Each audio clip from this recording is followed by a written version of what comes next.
राधा रानी के परम भक्त और वृंदावन वाले प्रेमानंद जी महाराज को भला कौन नहीं जानता है। वे आज के समय के प्रसिद्ध संत हैं। यही कारण है कि उनके भजन और सत्संग में दूर दूर से लोग आते हैं। प्रेमानंद जी महाराज की प्रसिद्धि दूर दूर तक फैली हुई है। कहा जाता है कि भोलेनाथ ने स्वयं प्रेमानंद जी महाराज को दर्शन दिए। इसके बाद वे घर का त्याग कर वृंदावन आ गए।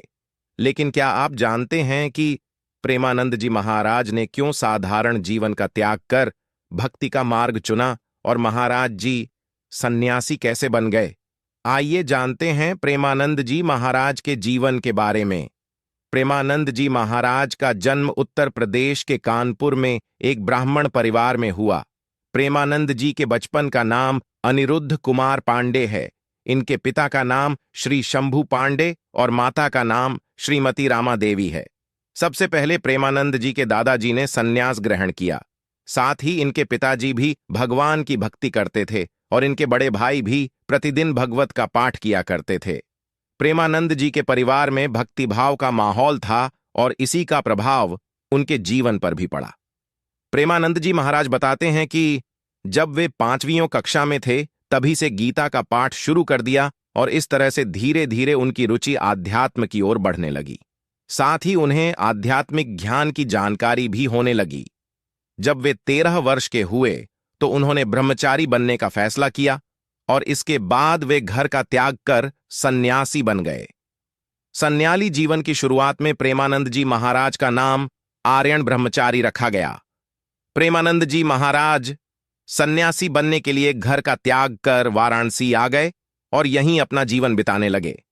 सन्यासी जीवन की दिनचर्या में वे गंगा में प्रतिदिन 3 बार स्नान करते थे और तुलसी घाट पर भगवान शिव और माता गंगा का ध्यान व पूजन किया करते थे। वे दिन में केवल 1 बार ही भोजन करते थे। प्रेमानंद जी महाराज भिक्षा मांगने के स्थान पर भोजन प्राप्ति की इच्छा से 10-15 मिनट बैठते थे। यदि इतने समय में भोजन मिला तो वह उसे ग्रहण करते थे, नहीं हो सिर्फ गंगा जल पीकर रह जाते थे। सन्यासी जीवन की दिनचर्या में प्रेमानंद जी महाराज ने कई दिन भूखे रहकर बिताया।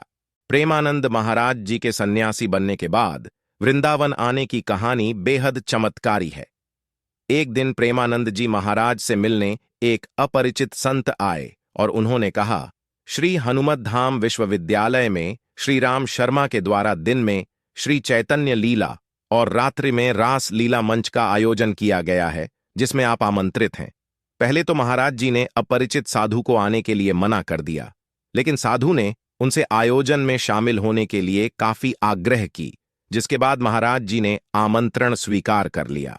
प्रेमानंद जी महाराज जब चैतन्य लीला और रास लीला देखने गए तो उन्हें आयोजन बहुत पसंद आया। यह आयोजन लगभग 1 महीने तक चला और इसके बाद समाप्त हो गया। चैतन्य लीला और रास लीला का आयोजन समाप्त होने के बाद प्रेमानंद जी महाराज को आयोजन देखने की व्याकुलता होने लगी कि अब उन्हें रास लीला कैसे देखने को कैसे मिलेगी। इसके बाद महाराज जी उसी संत के पास गए जो उन्हें आमंत्रित करने आए थे। उनसे मिलकर महाराज जी कहने लगे, मुझे भी अपने साथ ले चलें जिससे कि मैं रास लीला को देख सकूं। इसके बदले मैं आपकी सेवा करूंगा। संत ने कहा, आप वृंदावन आ जाएं, वहां आपको प्रतिदिन रासलीला देखने को मिलेगी। संत की यह बात सुनते ही महाराज जी को वृंदावन आने की ललक लगी और तभी उन्हें वृंदावन आने की प्रेरणा मिली। इसके बाद महाराज जी वृंदावन में राधा रानी और श्री कृष्ण के चरणों में आ गए और भगवद प्राप्ति में लग गए। इसके बाद महाराज जी भक्ति मार्ग में आ गए। वृंदावन आकर वे राधा वल्लभ संप्रदाय से भी जुड़े।